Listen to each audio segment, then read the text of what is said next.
Ինչ կաներ, եթե քո կյանքի գործը փորձեին քեզնից խլել բիրտ ուժով։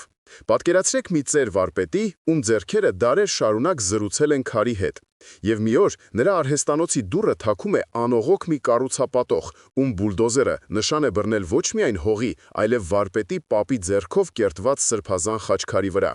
Մի ճարճատյուն եւ դարավոր աղոթքը փշրվում է, իսկ ի պատասխան միայն սառը ցինիկ ծիծաղ։ Սա պայքար է ոչ թե հողի, այլ հոգու համար։ Վարպետը չունի ոչ փող, ոչ կապեր։ Նա ունի միայն իր հավատքն ու Քրիստոսի թողած մի սարսափելի պատվիրան՝ սիրիր թշնամուդ։ Այս պատմության մեջ դուք կտեսնեք, թե ինչպես է այս անհնարին թվացող խորհուրդը դառնում բուլդոզերից ավելի հզոր զենք։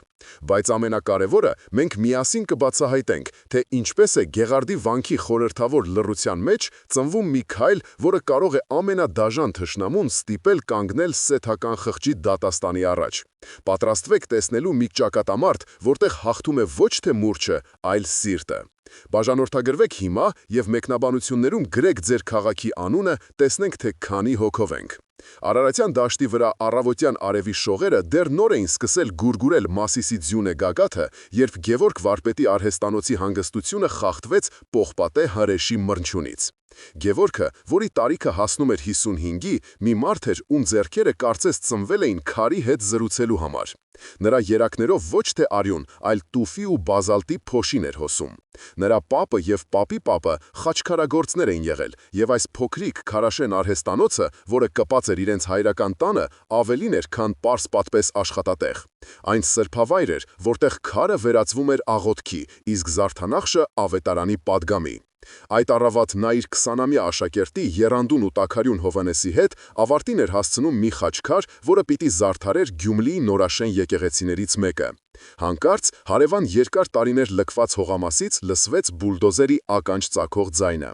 Գևորգը վրձինը դրեց կողքի եւ դուրս եկավ։ Նրա սիրտը սառեց։ Մի հսկա տրակտոր անխնա քանդում էր հին Պարիսպը, որը սերունդներ շարունակ բաժանում էր իրենց հողը հարևան տարածքից։ Պարսպի կողքին ստվերում հանգչում էր մի հին, գրեթե մոռացված խաչքար, նրա մեծ պապի ձեռքի գործը։ Այն այնքան հին էր, որ քարի երեսի սրբապատկերները հազիվ էին նշմարվում, բայց Գևորգի համար դա ընտանեկան մասունք էր։ «Կանգ առեք, ինչ եք անում», գոռաց նա, վազելով դեպի աշխատողները։ Տրակտորի խցիկից իջավ մի կոպիտ տղամարդ, իսկ նրա կողքին կանգնած էր մի լավ հագնված, ինքնավստահ տղամարդ մոտ 40 տարեկան, որի դեմքին սառը ժպիտ էր։ «Մենք մեր գործն ենք անում, հայրիկ, սա մասնավոր սեփականություն է, գնվել է, այստեղ բիզնես կենտրոն է կառուցվելու», անփութորեն պատասխանեց նա։ Դա Տիգրանն էր, քաղաքում հայտնի կառուցապատող, մի մարդ, ում համար փողի հոտը խնկի բույրից ավելի անուշ էր։ «Բայց այդ խաչքարը, դա մեր պապերի հիշատակն է», կմկմաց Գևորգը։ Տիգրանը ծաղրական հայացքով նայեց հին քարին։ «Այդ քարակույտը մի անհանգստացիր, կտեղափոխենք մի անկյուն, եթե այդքան թանկ է քեզ համար», բայց նրա խոսքերը դատարկ էին։ Մինչ Գևորգը փորձում էր բացատրել, տրակտորիստը, ստանալով Տիգրանի գլխի շարժումը, մի կտրուկ մանևր արեց։ Բուլդոզերի պողպատե շերեփը դիպավ հին խաչքարի հիմքին, մի ճռինչ, մի ճարճատյուն, եւ դարավոր քարը, որը տեսել էր թուրքի յաթաղանն ու սովետի անաստվածությունը, երկու մասի բաժանվեց, ընկնելով հողին։ Գևորգի շունչը կտրվեց։ Նա ընկավ ծնկների վրա, կարծես իր սեփական ողնաշարը կոտրվեց։ Նրա ձեռքերը դողալով շոշափեցին քարի սառը կոտրված եզրերը։ Այդ բեկորները իր սեփական հոգու բեկորներն էին։ Հովհաննեսը, տեսնելով իր վարպետի հուսահատությունը, կարմրեց զայրույթից։ «Անասուններ, դուք կպատասխանեք սրա համար», գոռաց նա, նետվելով դեպի Տիգրանը։ Տիգրանի թիկնապահները անմիջապես բռնեցին նրա թևերը։ Տիգրանը մոտեցավ Գևորգին, որը դեռ ծնկաչոք էր կոտրված խաչքարի մոտ։ «Տեսնում ես, ծերուկ, դուք եւ ձեր հին քարերը անցյալում եք, ապագան բետոնինն է ու ապակունը։ Ընտելացիր», շշնջաց նա, եւ շրջվելով հրամայեց շարունակել աշխատանքը։ Շինարարության աղմուկի մեջ խառնվեց նաեւ Գևորգի կնոջ, Անահիտի ճիչը, որը տնից դուրս էր վազել տեսնելով կատարվածը։ «Աստված ձեզ կպատժի»։ «Դուք սրբապղծություն եք անում», լացակումած գոռում էր նա, փորձելով մոտենալ Տիգրանին, բայց նրա ճանապարհը փակեցին թիկնապահները։ Հարևանները սկսեցին հավաքվել, լսելով աղմուկը։ Նրանց մեջ էր նաև պապիկ Սարգիսը, 90-ամյա մի ծերունի, ով հիշում էր Գևորգի պապին։ «Տիգրան, ամոթ քեզ, այս քարի տակ մեր պատմությունն է թաղված, դու քո արմատներն ես կտրում», դողացող ձայնով ասաց նա։ բայց նրա խոսքերը խեղդվեցին տրակտորի մռնչյունի մեջ։ Այդ երեկո Գևորգի տանը լռություն էր տիրում, բայց դա խաղաղության լռություն չէր, այլ փոթորկից առաջ տիրող լարված դադար։ Կոտրված խաչքարի բեկորները Գևորգը զգուշությամբ բերել էր արհեստանոց։ Նրա սրտում մոլեգնում էր ատելության փոթորիկ։ Նա ցանկանում էր վրեժ, արդարություն, պատիժ։ Նա պատկերացնում էր, թե ինչպես է Տիգրանի կառուցած շենքը փլվում, ինչպես է նրա ամբարտավանությունը փոշիանում։ Այդ պահին նրա հայացքը ընկավ պատին փակցված Քրիստոսի փոքրիկ սրբապատկերին։ Փրկչի հայացքը կարծես թափանցում էր նրա հոգու խորքը, եւ Գևորգի ականջներում հնչեցին Տիրոջ խոսքերը. «Սիրեցեք ձեր թշնամիներին, օրհնեցեք ձեզ անիծողներին, բարիք արեք ձեզ ատողներին եւ աղոթք արեք նրանց համար, ովքեր ձեզ հալածում են»։ Գևորգը փակեց աչքերը։ Սիրել Տիգրանին, սիրել այն մարդուն, որը պղծեց իր պապերի հիշատակը, որը ծաղրեց իր հավատքը, որը սպառնում էր ոչնչացնել իր կյանքի գործը։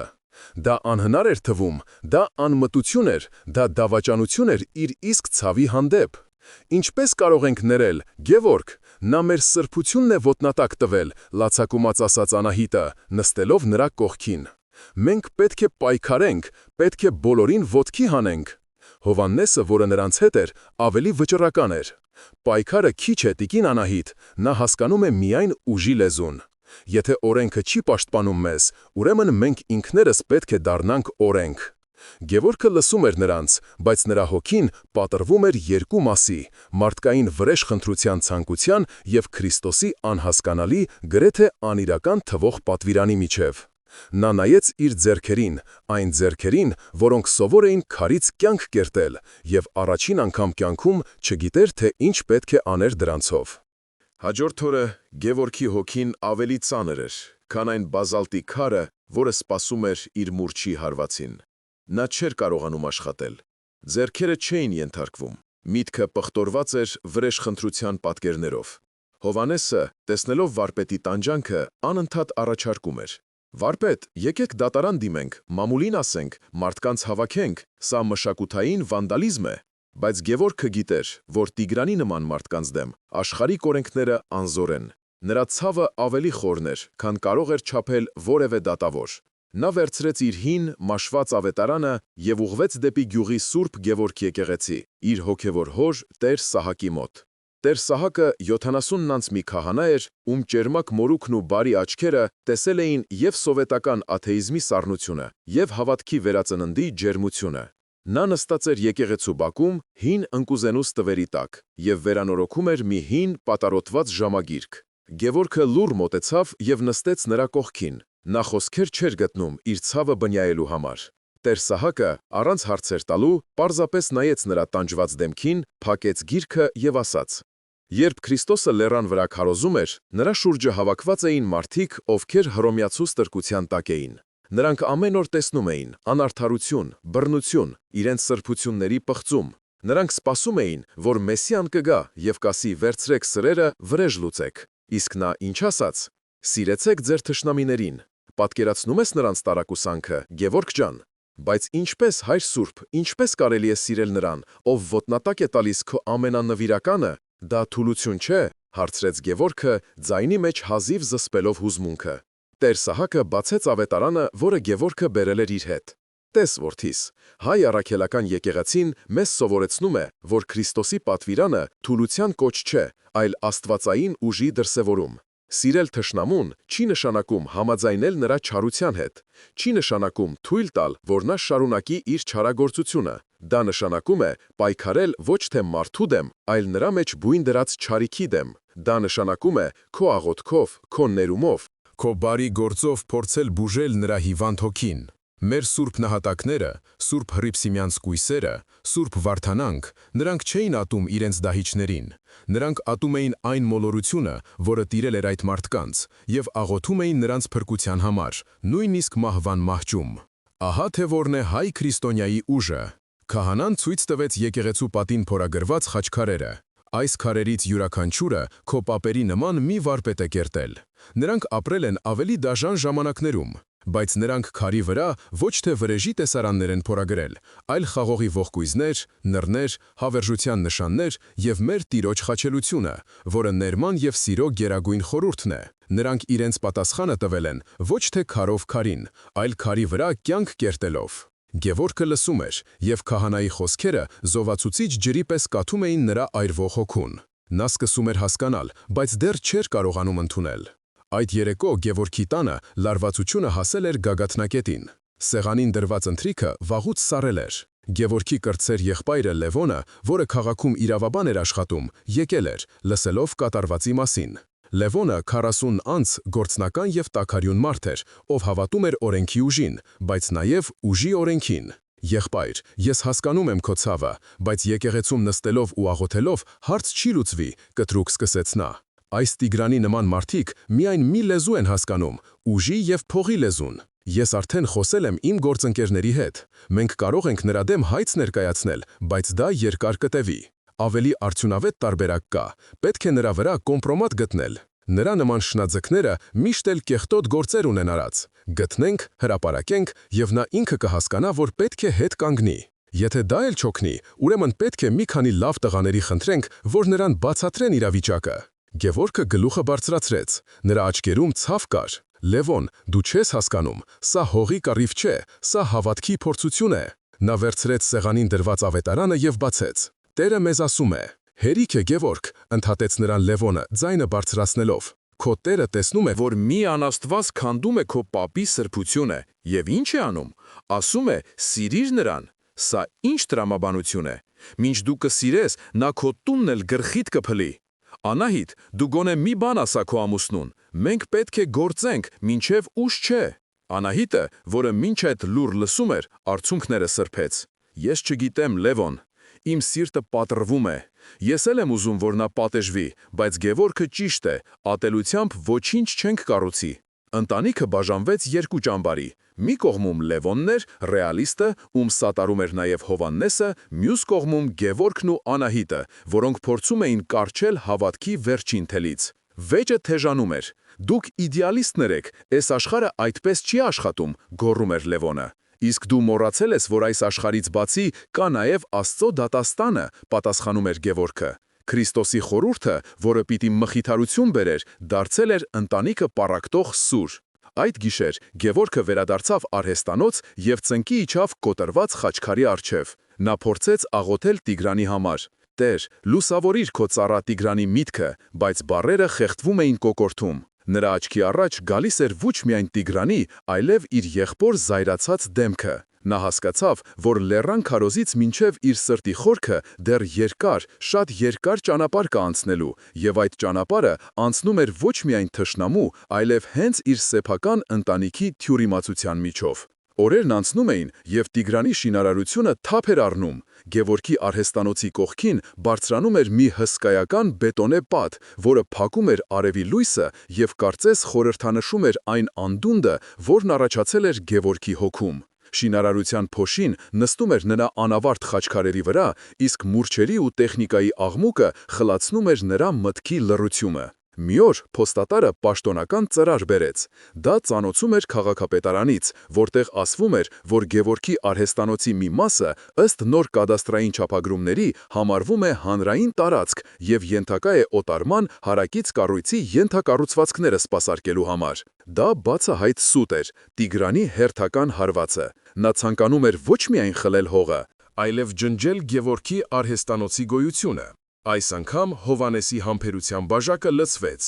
Վարպետ, վերջ, ես այլևս չեմ կարող լուր նայել։ Եթե դուք չեք ուզում պայքարել, ես մենակ կպայքարեմ, ասաց նա վճռական։ Հովհաննեսը կապվեց այլ արհեստավորների, հարևանների, նույնիսկ մի քանի լրագրողների հետ։ Նրանք կազմակերպեցին փոքրիկ բողոքի ակցիա շինհրապարակի դիմաց, պահանջելով դադարեցնել ապօրինությունը։ Գևորգը, թեև սիրտը դեմ էր, բայց չկարողացավ մենակ թողնել իր աշակերտին եւ միացավ նրանց։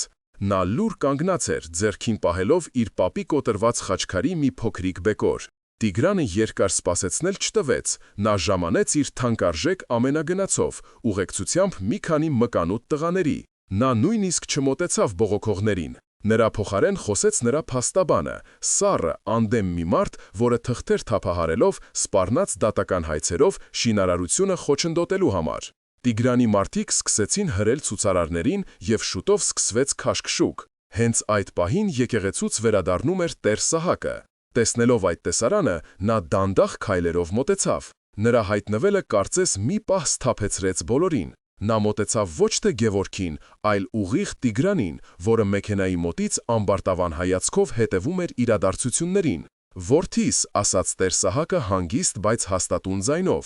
«գիտես, թե Սուրբ Գրիգոր Նարեկացին ինչ է ասում իր մատյան ողբերգության մեջ. ով իմաստությամբ համբերողը, նա զորավոր է, քան ամրոց նվաճողը։ Դու հիմա ամրոց ես կառուցում քարից ու բետոնից, բայց կորցնում ես այն ամրոցը, որը պիտի կառուցես քո հոգու մեջ։ Այս մարդու արհեստանոցը քո շենքից ավելի հին է, իսկ նրա հավատքը քո փողերից ավելի զորավոր։ Մի քանդիր այն, ինչը դու չես կառուցել»։ Տիգրանը մի պահ շփոթվեց, նա սովոր չէր, որ իր հետ այսպես խոսեն, բայց հետո նրա դեմքին նորից հայտնվեց ցինիկ ժպիտը։ «Հայր Սուրբ, ձեր տեղը եկեղեցին է, ոչ թե շին հրապարակը, գնացեք ձեր աղոթքներով զբաղվեք, իսկ մենք մեր գործը գիտենք»։ Նա նստեց մեքենան և հեռացավ, թողնելով իր հետևից փոշու ամպ և լարվածության մթնոլորտ։ Գևորգը հասկացավ, որ մարդկային միջոցներով պայքարը դատապարտված է։ Մի քանի օր տանջալից մտորումներից հետո Գևորգը մի անսպասելի որոշում կայացրեց։ Նա որոշեց, որ պետք է կատարի Քրիստոսի պատվիրանը ոչ թե խոսքով, այլ գործով, թեկուզ և դա անմտություն թվա։ Նա մի քանի օր փակվեց արհեստանոցում և իր ողջ վարպետությունը ներդրեց մի փոքրիկ, նրբաճաշակ խաչքարի մեջ։ Դա ոչ թե մեծ հուշարձան էր, այլ սեղանի վրա դնելու չափի մի քանդակ, որի վրա նա փորագրել էր խաղողի ողկույզ, առատության և կյանքի խորհրդանիշ։ Հաջորդ օրը, հագնելով իր ամենամաքուր շորերը, նա վերցրեց զգուշությամբ փաթեթավորված խաչքարը և ուղղվեց դեպի քաղաքի կենտրոն, որտեղ գտնվում էր Տիգրանի շքեղ գրասենյակը։ Նրա սիրտը բաբախում էր, իսկ ձեռքերը սառել էին։ Նա իրեն զգում էր Դավթի պես, որը գնում էր Գողիաթի դեմ, բայց առանց պարսատիկի։ Քարտուղարուհին զարմացած նայեց նրան, բայց լսելով, որ նա Գևորգ վարպետն է, զանգահարեց Տիգրանին։ Մի քանի րոպե անց Գևորգը կանգնած էր Տիգրանի հսկայական, ապակեպատ աշխատասենյակում։ Տիգրանը նստած էր իր կաշվե բազկաթոռին, ոտքը ոտքին գցած։ «Դե, լսում եմ քեզ, ծերուկ, եկել ես խնդրելու, որ քեզ չդիպչեմ», ասաց նա ամբարտավան ժպիտով։ Գևորգը լուռ մոտեցավ, նվերը դրեց նրա սեղանին և զգուշությամբ բացեց փափետը։ «Սա քեզ համար է», հանգիստ ասաց նա։ «Թող Աստված օրհնի քո աշխատանքը և քեզ իմաստություն տա, կառուցելու, ոչ թե քանդելու»։ Տիգրանի դեմքին զարմանքի արտահայտություն հայտնվեց։ Նա վերցրեց փոքրիկ խաչքարը, մի պահ զննեց այն, կարծես գնահատելով քարի որակն ու աշխատանքի նրբությունը։ Գևորգի սրտում հույսի մի փոքրիկ կայծ թրթռաց։ Գուցե սա կաշխատի, գուցե բարին կարող է հալեցնել չարի սառույցը։ Բայց հետո Տիգրանի դեմքը նորից քարացավ։ Նա թեթևակի ծիծաղեց, շրջվեց և առանց վարանելու խաչքարը նետեց իր սեղանի կողքին դրված աղբամանի մեջ։ Քարի մետաղին դիպչելու ձայնը որպես մահվան զանգ հնչեց Գևորգի ականջներում։ «Ինձ քո քարերը պետք չեն», սառը ձայնով ասաց Տիգրանը։ «Ինձ քո հողն է պետք։ Իսկ հիմա դուրս գնա իմ գրասենյակից»։ Գևորգը կանգնած էր քարացած։ Նվաստացումը այնքան ուժեղ էր, որ նա ֆիզիկական ցավ զգաց, նա ոչինչ չասաց։ Պարզապես շրջվեց և դանդաղ քայլերով դուրս եկավ։ Նա ջախջախված էր։ Նրա միամիտ փորձը ոչ միայն ձախողվել էր, այլև նրան դարձրել էր ավելի խոցելի։ Նա հասկացավ, որ Քրիստոսի խորհուրդը պարզապես բարի ժեստ անելը չէ։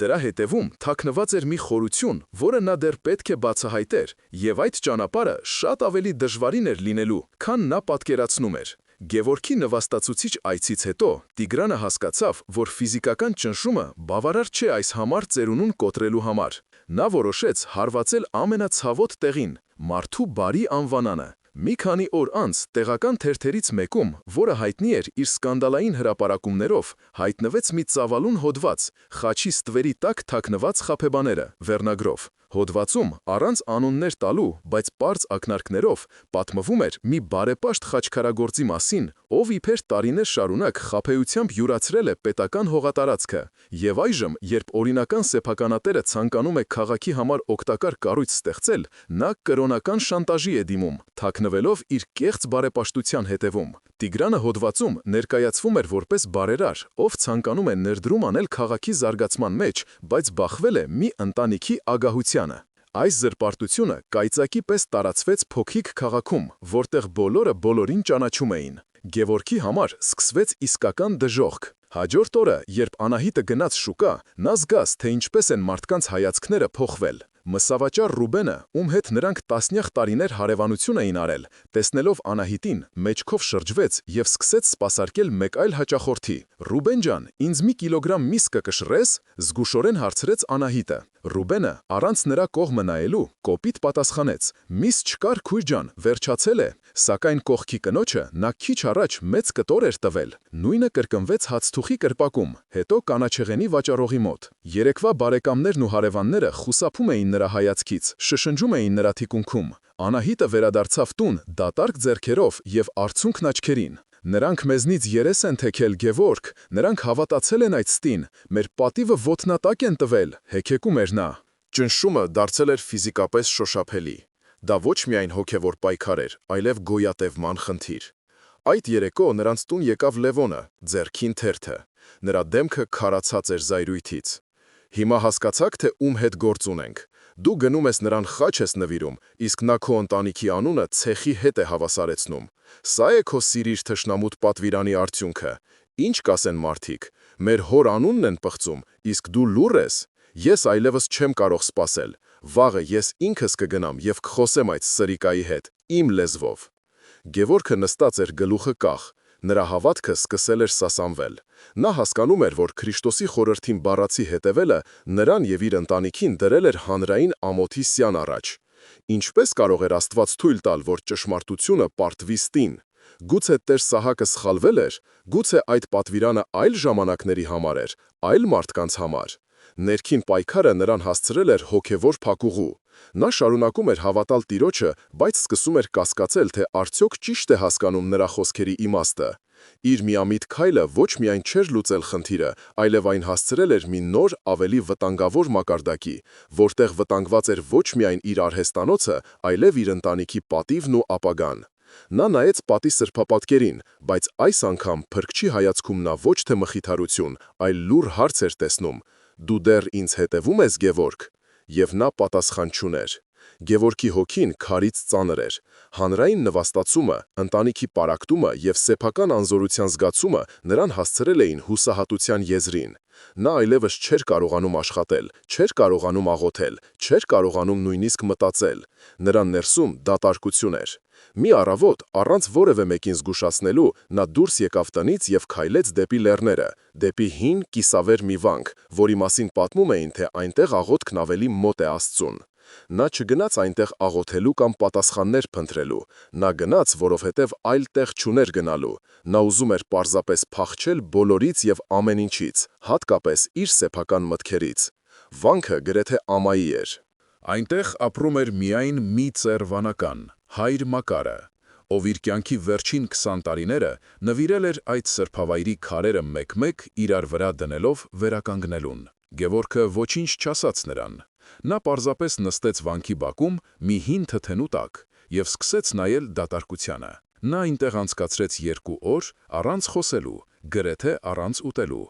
Նա պարզապես նստում էր եւ նայում, թե ինչպես է հայր Մակարը համբերատար տաշում քարերը եւ դնում դրանք ավերված պատի մեջ։ Երրորդ օրը, երբ Գևորգը նստած էր իր սովորական տեղում, ներքին համրության մեջ, վանքի բակ մտավ մի խումբ տղաներ, մոտակա գյուղից։ Նրանք աղմկում էին, ծիծաղում եւ քարեր էին նետում վանքի բակում վազվզող թափառական շան վրա։ Շունը ցավից կինկինգում էր, իսկ տղաները ավելի էին ոգևորվում։ Գևորգի ներսում զայրույթի ալիք բարձրացավ։ Նա ուզում էր վեր կենալ, գոռալ նրանց վրա, վռնդել այդ անխիղճ երեխաներին, բայց նրա մարմինը կարծես կապված լիներ։ Հենց այդ պահին հայր Մակարը դուրս եկավ իր խցից։ Նա լուռ մոտեցավ, Տղաներից մեկը, վախենալով, որ վանականը կբարկանա, վերջին քարը նետեց շան ուղղությամբ և ընկերների հետ փակավ։ Քարը, սակայն, շանը չդիպավ, այլ ընկավ հայր Մակարի ոտքերի մոտ։ Գևորգը սպասում էր, որ վանականը կվերցնի քարը և հետ կնետի փախչող տղաների հետևից, կամ գոնե կանիցի նրանց։ Բայց հայր Մակարը արեց մի բան, որը ցնցեց Գևորգին մինչև հոգու խորքը։ Ծերունին հանգիստ կրացավ, վերցրեց այն նույն քարը, որը նետվել էր չարությամբ և ատելությամբ, զգուշությամբ մաքրեց դրա վրայի փոշին, տարավ և դրեց այն ավերված պատի հիմքում, այնտեղ, որտեղ մի քար էր պակասում։ Նա չարության զենքը վերածեց արարման գործիքի։ Այդ տեսարանը որպես կայծակ խփեց Գևորգի ուղեղին։ Նա հանկարծ հասկացավ ամեն ինչ։ Նրա աչքերից կարծես վարագույր ընկավ. «Սիրիր թշնամուդ»։ Դա չի նշանակում լինել պասիվ, չի նշանակում համակերպվել չարիքի հետ կամ թույլ տալ, որ քեզ ոտնատակ տան։ Դա չի նշանակում նույնիսկ պարզապես ներել, դա նշանակում է շատ ավելին։ Դա նշանակում է վերցնել այն քարը, որը քո ուղղությամբ են նետում, վերցնել այն ատելությունը, այն զրպարտությունը, այն չարությունը և դրանով ոչ թե պատասխան հարված տալ, այլ դրանով կառուցել։ Վերցնել թշնամու կործանարար էներգիան և այն վերափոխել արարող ուժի, չզիջել, այլ հարվածը վերահասցեագրել դեպի բարին։ Տիգրանը նրա վրա նետել էր ստի և զրպարտության քարը, իսկ ինքը, Գևորգը, փորձում էր կամ այդ քարը հետ նետել, կամ պարզապես կանգնել և թույլ տալ, որ այն իրեն հարվածի։ Բայց Քրիստոսը առաջարկում էր երրորդ ճանապարհ՝ վերցնել այդ քարը և դրանով կառուցել մի բան, որն ավելի ամուր կլինի, քան Տիգրանի բետոնե պատերը։ Գևորգը վեր կացավ, նրա դեմքին այլևս հուսահատություն չկար, նրա աչքերը փայլում էին մի նոր, անսպասելի լույսով։ Նա մոտեցավ հայր Մակարին, խոնարհվեց և համբուրեց նրա ձեռքը։ «Շնորհակալ եմ, Հայր Սուրբ, դուք ինձ ցույց տվեցիք ճանապարհը»։ «Ես ոչինչ ցույց չտվեցի, որդիս», ժպտալով պատասխանեց վանականը։ «Քարերն իրենք են խոսում, երբ սիրտը պատրաստ է լսելու»։ Գևորգը գիտեր, թե ինչ պետք է աներ։ Նա ուներ ծրագիր։ Դա ռիսկային էր, անսպասելի և գուցե նույնիսկ ավելի խենթ, քան Տիգրանին խաչքար նվիրելը։ Բայց այս անգամ նա գործում էր ոչ թե միամիտ բարությունից դրդված, այլ աստվածային իմաստության խորը, ցնցող ըմբռնումից։ Վանքից վերադառնալուց հետո Գևորգը լիովին այլ մարդ էր։ Նրա քայլվածքը դարձել էր հաստատուն, հայացքը պարզ, իսկ հոգուց անհետացել էր տատանումների ստվերը։ Նա այլևս զոհ չէր, այլ ռազմիկ, որը գտել էր իր իրական զենքը։ Այդ երեկո նա հավաքեց իր ընտանիքին՝ Անահիտին, Հովհաննեսին և իր եղբորը Լևոնին, որը դեռ եռում էր վրեժխնդրության ծրագրերով։ Գևորգը լուռ նրանց առաջ դրեց մի հին փոշոտ քարտեզ, որտեղ պատկերված էր իրենց հողամասը և հարևան տարածքը։ «Ես գտա լուծումը», հանգիստ ասաց նա։ Լևոնը հեգնանքով ժպտաց. «Ինչ լուծում, Գևորգ, որոշեցիր նրան երկրորդ խաչքարը նվիրել, գուցե այս անգամ ավելի մեծը»։ Գևորգը ուշադրություն չդարձրեց նրա խոսքերին։ Նա մատով ցույց տվեց իրենց արհեստանոցի հետևում գտնվող մի փոքրիկ քառակուսի նշան։ «Հիշում եք այստեղը։ Այստեղ մեր պապի օրոք մի փոքրիկ մատուղ կար Սուրբ Սարգսի անունով։ Սովետի տարիներին քանդեցին, բայց հիմքերը մնացել են։ Դրանք մեր հողի վրա են, հենց Տիգրանի ապագա շենքի պատուհանների տակ»։ «Դե ինչ դրանից», անհամբեր հարցրեց Լևոնը։ Գևորգը նայեց նրանցից յուրաքանչյուրին ուղիղ աչքերի մեջ և հայտարարեց իր ծրագիրը, որը կարծես խելագարություն լիներ։ «Տիգրանը մեր վրա նետեց զրպարտության քարը։ Մենք այդ քարը կվերցնենք և դրանով կվերականգնենք այդ մատուռը։ Մենք նրա չարության էներգիան կվերածենք աղոթքի։ Նա ուզում է այդտեղ կառուցել փողի տաճար, իսկ մենք նրա քթի տակ կկառուցենք Աստծո տունը, անվճար, մեր ուժերով։ Թող բոլորը տեսնեն, թե ով է իրականում կառուցողը և ով քանդողը»։ Սենյակում մի պահ մեռյալ լռություն տիրեց։ Առաջինը խախտեց Լևոնը։ Նա սկսեց բարձրաձայն ծիծաղել, բայց նրա ծիծաղի մեջ զվարճություն չկար, այլ զայրույթ և հիասթափություն։ «Դու խելագարվել ես, Գևորգ, լրիվ։ Այսինքն նա քեզնից խլում է քո ունեցվածքը, իսկ դու որոշել ես նրա պատուհանի տակ անվճար եկեղեցի կառուցել։ Սա պայքար չէ, սա կապիտուլյացիա է, նա քո վրայով կքայլի ու կանցնի»։ «Դու սխալվում ես, եղբայր», հանգիստ պատասխանեց Գևորգը։ «Նա կարող է խլել հողը, բայց չի կարող խլել այն, ինչ այդ հողի վրա կկառուցվի։ Սա ավելի ուժեղ պատասխան է, քան ցանկացած դատական հայց կամ բռունցք։ Մենք նրա զենքով իրեն կհաղթենք, նրա ատելությունը կդարձնենք մեր շինանյութը»։ Հովհաննեսը, որը մինչ այդ լուռ լսում էր, փորձելով հասկանալ վարպետի խոսքերի խորքը, հանկարծ գլուխը բարձրացրեց։ Նրա աչքերում կասկած կար, բայց նաև հիացմունք։ Վարպետ, դա շատ համարձակ է, բայց մենք միայնակ ինչ կարող ենք անել։ Մեզ ոչ ոք չի օգնի, հատկապես հիմա, երբ բոլորը մեզնից երես են թեքել։ Այդ պահին խոսեց Անահիտը։ Նա մոտեցավ Գևորգին և բռնեց նրա ձեռքը։ Երկար ժամանակ անց առաջին անգամ նրա աչքերում վախ չկար, այլ վճռականություն։ Նա նայեց ամուսնու աչքերի մեջ, որտեղ տեսնում էր այն նույն անսասան հավատքի կրակը, որին ժամանակին սիրահարվել էր, և պարզ ասաց. «Ես քեզ հետ եմ, Գևորգ»։ Այս որոշումը նոր պառակտում առաջացրեց, բայց նաև ստեղծեց նոր դաշինք։ Լևոնը, գլուխը թափահարելով, դուրս եկավ, մրմնջալով. «Դուք կործանում եք այս ընտանիքը ձեր հեքիաթներով»։ Բայց Հովհաննեսը մնաց։ Նա դեռ լիովին չէր հասկանում Գևորգի ծրագրի իմաստությունը, բայց նրա վարպետի հանգիստ վստահությունը վարակիչ էր։ Հաջորդ օրը Գևորգը գնաց Տեր Սահակի մոտ և պատմեց իր որոշման մասին։ Ծեր քահանան երկար լսեց նրան, հետո նրա դեմքին հայտնվեց լուսավոր ժպիտ։ «Դու գտել ես, որդիս, դու հասկացել ես, որ քրիստոնյայի ուժը ոչ թե պատասխան հարվածի ուժի, այլ հարվածը կլանելու և այն լույսի վերածելու կարողության մեջ է։ Դա դժվարին ճանապարհ է, և շատերը քեզ խելագար կհամարեն, բայց իմացիր, որ Աստված այն խելագարների հետ է, ովքեր համարձակվում են իր խոսքով ապրել»։ Գևորգը ստացավ իր հոգևոր հոր օրհնությունը, բայց գիտեր, որ ամենադժվարը դեռ առջևում էր։ Նա պետք է համոզեր ոչ միայն իրեն շրջապատող կասկածամիտներին, այլև պայքարեր մի ամբողջ համակարգի դեմ, որը սովոր էր չարին պատասխանել չարով։ Հաջորդ առավոտ Գևորգը, Անահիտը և Հովհաննեսը վերցրին իրենց գործիքները և գնացին այն վայրը, որտեղ ժամանակին եղել էր հին մատուռը։ Դա ոչ այլ ինչ էր, քան մոլախոտերով պատված մի հողակտոր, որտեղ հազիվ էին նշմարվում հիմքի քարերը։ Նրանք սկսեցին մաքրել տարածքը, հանելով տասնամյակների ընթացքում կուտակված աղբն ու քարերը։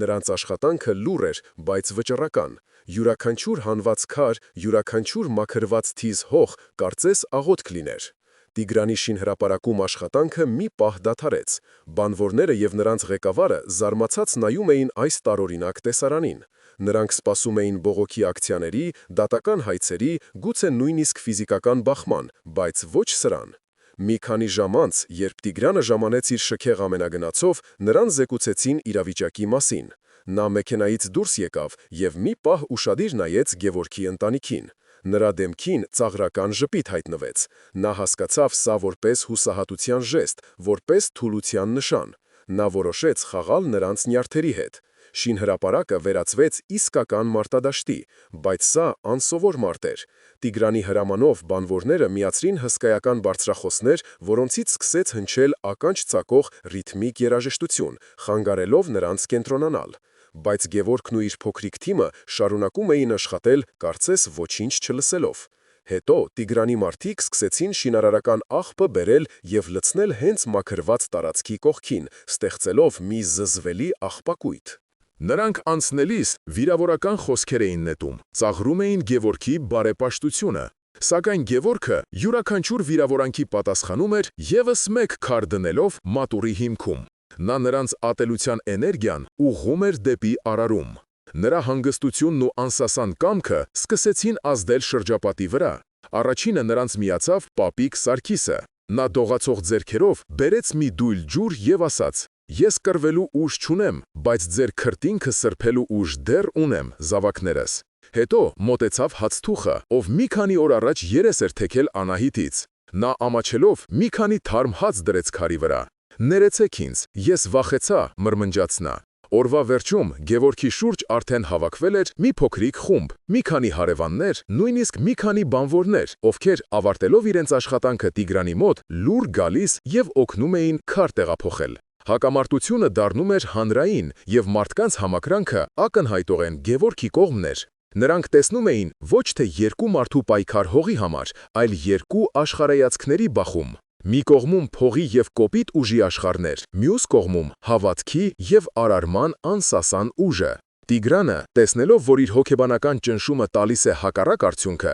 կատաղեց։ Նա հասկացավ, որ այս խաղում պարտվում է։ Նրա դեմքը մթնեց։ Նա նստեց իր մեքենան և հեռացավ, բայց նրա հայացքը խոստանում էր, որ սա դեռ վերջը չէ։ Նա պատրաստվում էր անցնել ավելի կոշտ գործողությունների։ Գևորգը դա գիտեր, բայց նա այլևս չէր վախենում։ Նա նայեց իր շուրջ հավաքված մարդկանց, նայեց մատուրի առաջին շարված քարերին և հասկացավ, որ նա այլևս մենակ չէ։ Նրա կողքին ոչ միայն մի քանի բարի մարդիկ էին, այլև մի ուժ, որը շատ ավելի հզոր էր, քան ցանկացած բուլդոզեր։ Մի քանի շաբաթ անց մատուրի պատերն արդեն բարձրացել էին։ Գևորգի նախաձեռնությունը դարձել էր քաղաքի ամենաքննարկվող թեման։ Շատերը հիանում էին նրա տոկունությամբ, մյուսները դեռ նրան խելագար էին համարում, բայց անտարբեր չէր մնացել ոչ ոք։ Ամեն օր ավելի շատ մարդիկ էին միանում շինարարությանը, սակայն այս ամենը միայն ավելի էր կատաղեցնում Տիգրանին։ Նա կորցնում էր վերահսկողությունը, եւ ամենակարևորը, նա կորցնում էր հանրության աչքում։ Մի օր, երբ Գևորգը եւ մյուսները աշխատում էին, Տիգրանի ջիպերը մեծ արագությամբ մոտեցան եւ կանգնեցին շինհրապարակի մոտ։ Այս անգամ Տիգրանը մենակ էր։ Նա դուրս եկավ մեքենայից եւ նրա դեմքը քարացած էր զայրույթից։ Շինարարության վրա տիրող աշխույժ աղմուկը մարեց։ Բոլորը սառեցին, սպասելով պայթյունի։ Սա գագաթնակետն էր։ Տիգրանը դանդաղ, ծանր քայլերով ուղիղ գնաց դեպի Գևորգը։ Նա կանգնեց նրա դիմաց այնքան մոտ, որ Գևորգը զգում էր նրա կատաղությունից տաքացած շունչը։ Գևորգը չշարժվեց, նա չխոնարհեց հայացքը։ Նա ուղիղ նայում էր Տիգրանի աչքերի մեջ, բայց նրա հայացքում ոչ թե վախ կար, ոչ թե ատելություն, այլ խորը, անսահման տխրություն եւ կարեկցանք։ Մի քանի վայրկյան նրանք լուռ նայում էին իրար։ Հետո Գևորգը շատ հանգիստ, գրեթե շշուկով արտասանեց մի պարզ նախադասություն. «Ես իմացա, որ քո ծնողները Հակոբն ու Սաթենիկը այս եկեղեցու ծխականներն են եղել։ Նրանք են քեզ մկրտել այստեղի հին մատուռում։ Այս նոր մատուռ թող լինի նաև նրանց հիշատակին»։ Եվ նա իր ձեռքի մեջ դրեց մի փոքրիկ, հարթ տաշված քար, որի վրա փորագրված էին երկու անուն՝ Հակոբ եւ Սաթենիկ։ Այդ պահին տեղի ունեցավ անհավանականը։ Տիգրանի դեմքի երկաթե դիմակը ճաքեց։ Նրա աչքերում մի պահ երևաց ոչ թե կառուցապատողը, ոչ թե գործարարը, այլ մի փոքրիկ, մոլորված տղա, ով հանկարծ լսել էր իր ծնողների անունները։ Նրա ձեռքը, որը սովոր էր ստորագրել միլիոնավոր դոլարների պայմանագրեր, դողալով վերցրեց փոքրիկ քարը։ Նրա շուրթերը շարժվեցին, կարծես ուզում էր մի բան ասել, բայց ոչ մի ձայն դուրս չեկավ։ Նա մի պահ նայեց քարին, հետո Գևորգին, եւ նրա հայացքում այլևս զայրույթ չկար, այլ միայն շփոթություն եւ անսահման հոգնածություն։ Նա ոչինչ չասաց, պարզապես կտրուկ շրթվեց, նստեց իր մեքենան եւ հեռացավ։ Այդ օրվանից Տիգրանին այլևս ոչ ոք չտեսավ շինհրապարակի մոտ։ Բուլդոզերները լռեցին, հոգեբանական պատերազմը դադարեց։ Մի քանի ամիս անց Սուրբ Սարգիս մատուրն արդեն ավարտված էր։ Դա մեծ եկեղեցի չէր, այլ փոքրիկ, հարմարավետ, լույսով լի մի կառույց, որի յուրաքանչյուր քարը դրված էր սիրով եւ հավատքով։ Գևորգի արհեստանոցը նորից աշխատում էր եւ պատվերներն ավելի շատ էին, քան երբևէ։ Մարդիկ գալիս էին ոչ միայն խաչքար պատվիրելու, այլև պարզապես տեսնելու այն մարդուն, ով կարողացավ չարությունը վերածել բարության։ Բայց ամենամեծ փոփոխությունը տեղի էր ունեցել նրա ընտանիքում։ Մի օր Գևորգը տեսավ, թե ինչպես է իր եղբայր Լևոնը, որը ամիսներ շարունակ խուսափում էր նրանից, լուռ մտել արհեստանոց, վերցրել մուրճն ու հատիչը եւ սկսել օգնել Հովանեսին մի մեծ քար տաշելիս։ Նա ոչինչ չասաց։ Գևորգը նույնպես լուռ մնաց։ Ոչ մի խոսք պետք չէր։ Այդ լռության մեջ կար եւ ներողություն,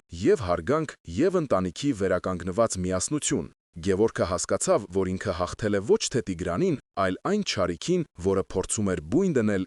իր ընտանիքի եւ իր համայնքի սրտերում։ Սիրելի բարեկամներ, Գևորգի պատմությունը ցույց տվեց, որ Քրիստոսի պատվիրանը «Սիրեցեք ձեր թշնամիներին» ոչ թե պասիվության կամ թուլության կոչ է, այլ ամենահզոր ստեղծագործ ուժի բանաձևը։ Այն սովորեցնում է մեզ վերցնել աշխարհի կողմից մեր վրա նետված քարերը եւ դրանցով կառուցել տաճարներ, եւ քարից եւ մեր հոգիների մեջ։ Սա այն ճանապարհն է, որով մեր նախնիները հազարամյակներ շարունակ կառուցել են մեր Հայաստանը եւ պահպանել մեր հավատքը։ Այսօր մենք բոլորս մեր կյանքում ունենք մեր Տիգրաններին եւ մեր քարերը։ Ես ուզում եմ խնդրել ձեզ, կիսվեք մեկնաբանություններում, թե ինչպես կկիրառեիք Հիսուսի այս խորհուրդը ձեր սեփական կյանքում, ինչ քարեր են նետում ձեր վրա եւ ինչպես կարող եք դուք դրանք վերածել արարման։ Եկեք միասին սովորենք կառուցել, ոչ թե քանդել, քանզի Քրիստոսի իմաստությամբ ապրելը ոչ միայն մեր անձնական փրկության, այլև մեր ազգի եւ մեր եկեղեցու ամրության գրավականն է։ Շնորհակալություն ձեր ուշադրության համար։